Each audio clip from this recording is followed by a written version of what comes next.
Medicaid pays, in the state of Kentucky at least, pays a salary to the transportation companies, like one huge amount to take anybody anywhere they need to go to the doctor or to adult day training like at daycare or like a job in the community. I don't understand why they don't put in the regulations like in the laws. If it's in your plan of care, if you have a 1915C waiver, because that's what they're called, that if your goal is to go out in the community and just go shopping, I don't understand, because I always been told if you're on a waiver, you have to abide by those rules. Like you have to do what's in your plan of care. So I don't understand if it's in your plan of care, why Medicaid don't have to provide that trip.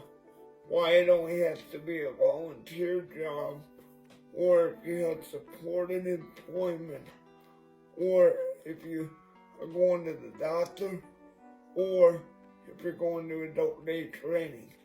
I'm hoping this gets to some legislators to change this law. Although medical transportation can take you to volunteer or a job in the community if you have a supported employment goal. I've been trying to get a job for 6 years, and every job I've gotten, I've had to turn down because it's at night.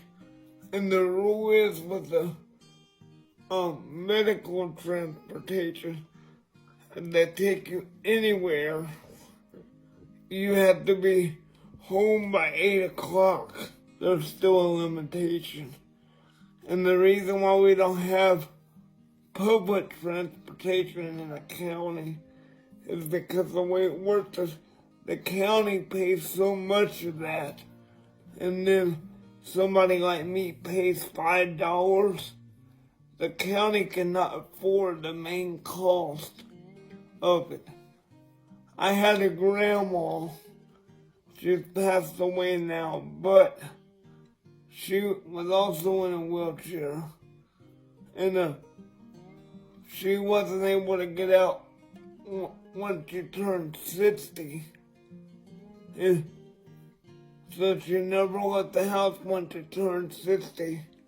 And she died in her 80s. And the only time she ever got to go out of the house was when she was going to the doctor. And that's all I wanted to say. What we're trying to say here is we should have the same rights as anybody else. That I wish I could just get in a car and drive myself out into the community to like a museum or anything like a normal person. But because of my physical limitations, because I can't read and I have brain damage, I can't drive. I have to rely on caregivers and public transportation. I've heard a lot of people say, well, why don't we move to a more populated area where there is public transportation? But when you live out in the country, and all your support systems are here, that's easier said than done. So I just wanted to bring awareness that even when there's not a pandemic, that we still have this problem. I want to thank you for taking the time of day to listen to my message. And please like and subscribe to my channel, which is Advocates Are Us on YouTube. And please share this as well. Have a good day. My name is Tina Jackson, and I live in rural eastern Kentucky. Lack of accessible transportation in rural areas such as mine keeps disabled people stuck at home. There is no public transport, cabs, taxis, Uber or Lyft services. There is only medical transport to doctor appointments. If not for my husband and accessible van, I could not participate in community events, which adds great enjoyment to my otherwise limited life.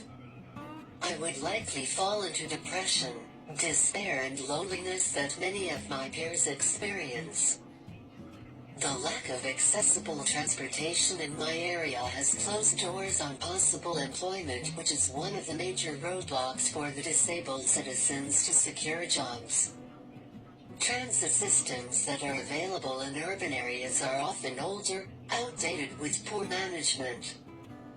Because of inadequate funding and ADA enforcement, countless people with disabilities can not only not participate in the community, they cannot reliably vote, work and be taxpayers, or enjoy full independence. Much work and attention is needed to find solutions to this problem to have true inclusion in our society.